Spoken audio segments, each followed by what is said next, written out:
Good day, everyone. I am the next reporter, and I am going to discuss about types of test score interpretation.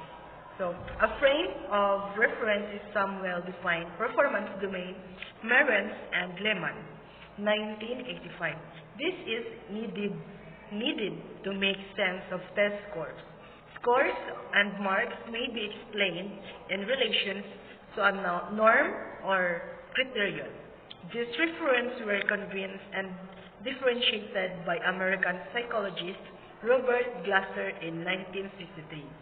The use of norm and criterion reference measure things on the purpose of assessment, and rendering judgment whether he or she passes or fails is criterion reference. Selection is made by a norm reference course. So norm reference interpretation. The term norm originated from the Latin word norma, which means precept or rule. By definition, it pertains to the average scores in the test. Apart from school average norm, there are other types of norms that can be reported international, national and local norms group, and spatial norms group. Example, students who are visually impaired. And next is norm reference interpretations are explanations of learners' performance in comparison with other learners of the same age or grade. A learner knowledge is guided in terms of his or her position in the norm group. The use of standard scores and percentile ranks are common in norm reference interpretation. So next, which is when using percentile ranks, Campbell 1995 continued the test interpreters that first, percentile units are not necessarily equal in size, and two, it is not critical importance that the norms be developed using comparable cohorts of students. Next, as pointed out, norm reference evaluations determine the learner's place or rank. Assessment instruments that lead itself to these kinds of interpretations include standards, aptitudes, and achievement tests. Teachers made survey tests, interest inventories, and judgment inventories. So according to Kobizin and Boric 2010, a norm reference assessment tends to be general as it covers a wider scope of content, measuring a variety of skills. Because there are several objectives covered, only one or two items are sampled for each learner objective. Moreover, difficulty of test items varies and may result to greater variability in test scores. This implies that scores are dispersed and scores can become more telling. Besides, the purpose of norm reference measure is to discriminate between high and low achievements. Achievers.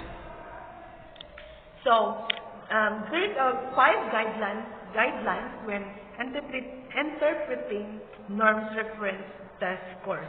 So, first, which is detect any unexpected patterns of scores.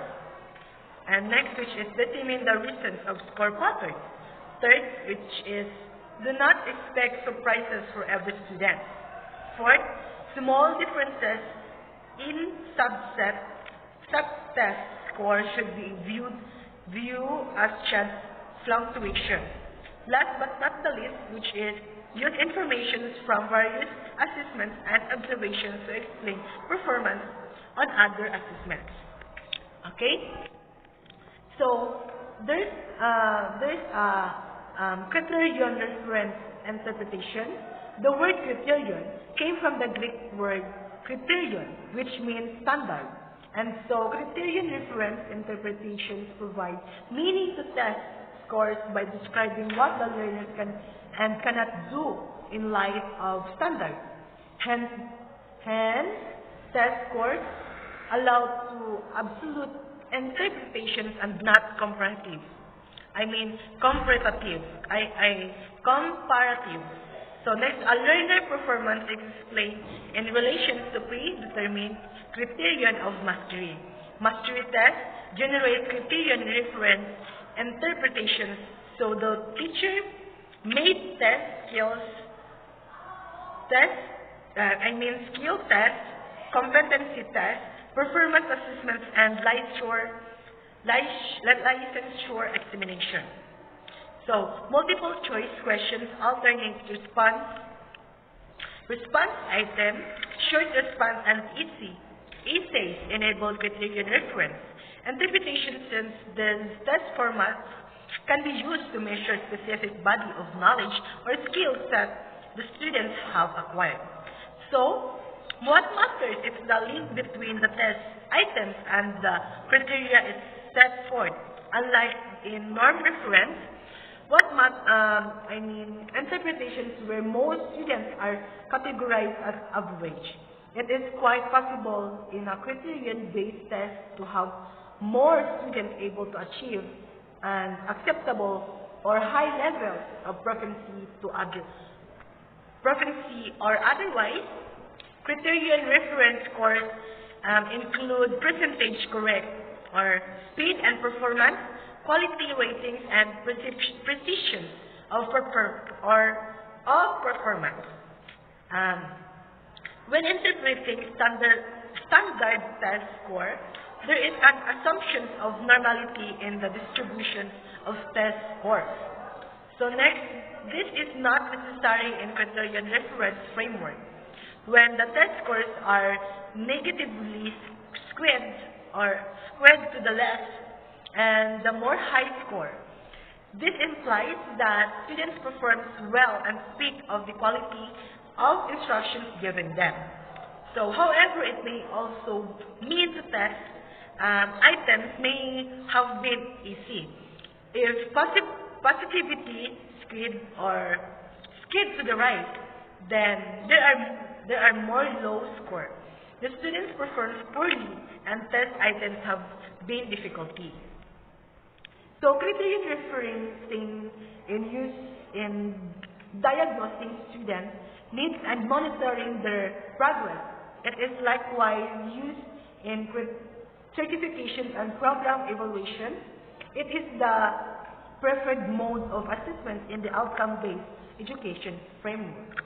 So, the foregoing discussion revealed the difference between the two major frames or reference. Despite the difference, there are also commonalities.